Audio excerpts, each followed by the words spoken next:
एक नगर था, उस नगर में एक बहुत गरीब व्यक्ति था जिसे अपनी आजीविका चलाने का साधन भी पर्याप्त नहीं था और वो अपनी आजीविका को एक थोड़े से चने बेच करके चलाया करता था।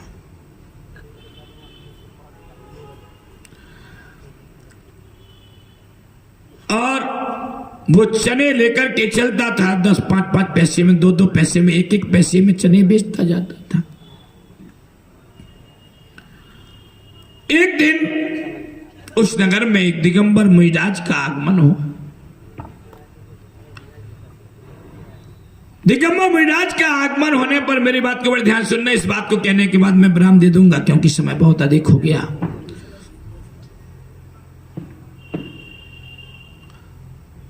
एक तो मोबाइल लोगों को बर्बाद किए सबसे ज्यादा। तो मैं अभी एक जगह था तो एक व्यक्ति भगवान के दर्शन कर रहा था। मैं कहानी बीच में छोड़ के बता रहा हूं, मोबाइल देख लिया मैंने इसलिए।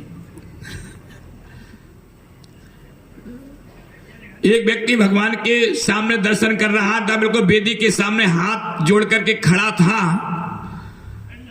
अब जो भी बुदबुदा रहा हो मन में, वो बुदबुदा रहा था। अचानक उसकी जेब में रखे हुए मोबाइल की घंटी बज गई। उस व्यक्ति ने हाथ वहीं छोड़े और जेब से वहीं भगवान के सामने मोबाइल निकाला और देखा और तुरंत मोबाइल लेके बाहर आकर दर्शन करना भूल गया व्यक्ति।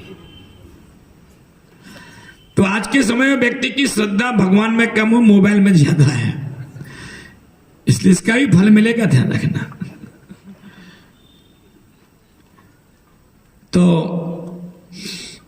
मैं क्या कह रहा था, चने बेचने वाला था। तो उस नगर में एक दिन दिगंबर मुनिराज का आगमन हो गया। लेकिन उस नगर में लोग सुबह सुबह 2-4-5 लोग तो भगवान के दर्शन करने चले जाया करते थे, बाकी पूरे दिन कोई नहीं जाता था। मुनिराज का आगमन हुआ, कोई भी नहीं गया। एक दिन निकल गया, मुनिराज का उपास हो गया। चने वाले ने देखा कि एक मुनिराज आए हैं और उनके पास कोई भी नहीं आया। वो भी जैन था, एक दिन उसने भी निकाल दिया, दूसरा दिन भी निकल गया, फिर भी कोई नहीं आया। किसी ने नहीं पूछा मुनिराज को आहार के लिए। मुनिराज बैठे।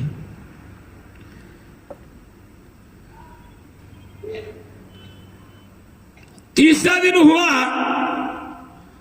चने वाले ने सोचा अब कोई नहीं आया, चलो मैं ही चलता हूं, अब जो होगा चने खिला दूंगा, महाराज को पानी तो पिला दूंगा कम से कम। वह व्यक्ति गया, उसने मुनिराज को नमोस्तु किया। मुनिराज ने कहा, भाई तुम कौन हो?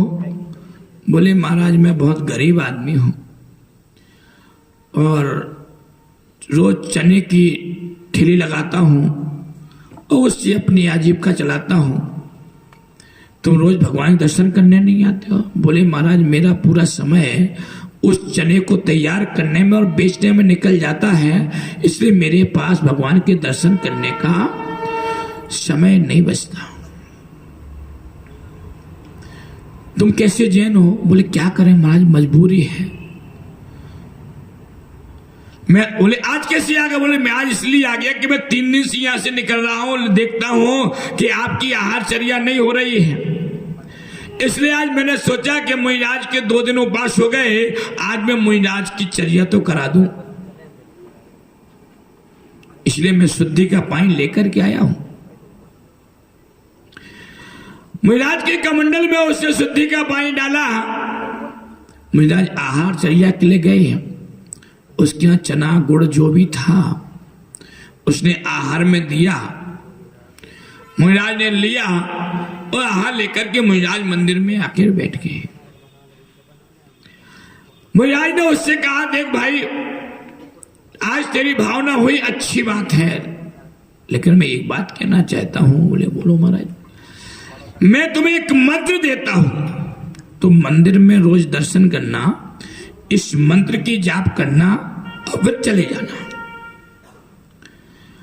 लेकिन इस मंत्र का ये प्रभाव रहेगा तुम जैसे ही मंत्र की जाप करोगे और उसके बाद तुम हाथ ऐसा करोगे, तुम्हें 1 रुपया रोज मिलेगा। ठीक है महाराज, कर लूंगा। महाराज वेदी पर 1 का अंक लिख गए थे। उस 1 के अंक के प्रभाव से रोज जाप करता था, उसको 1 का नोट मिल जाता था। 10-5 दिन निकल गया उसके, उसे 1-1 रुपया रोज मिलता। बात क्या है? उसने अंदर जाकर के वेदी के पास देखा कि वहां 1 का अंक लिखा था। उसने धीरे से 1 शून्य बढ़ा दिया। दूसरे दिन उसने जाप की हाथ किया, उसे 10 का नोट मिल गया। बोले शून्य में इतना चमत्कार कि 1 रुपए की जगह 10 रुपए मिल गए। आज 2-4 दिन से 10 रुपए में काम चलाया। अब उसके मन में क्या आ गया?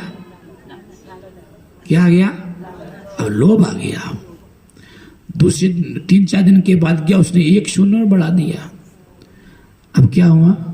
100 का नोट मिल गया। अरे तो शून्य में बड़ा चमत्कार है। अगले दिन गया, उसने 1 शून्य बढ़ाया और माला फेरने बैठ गया। हाथ यूं किया, 100 के 10 नोट आ गए। शून्य बढ़ाता गया। जैसे शून्य बढ़ाता गया, उसके पास पैसा आता गया। अब आदमी के पास ज्यादा पैसा हो जाए तो क्या होता है? क्या होता है?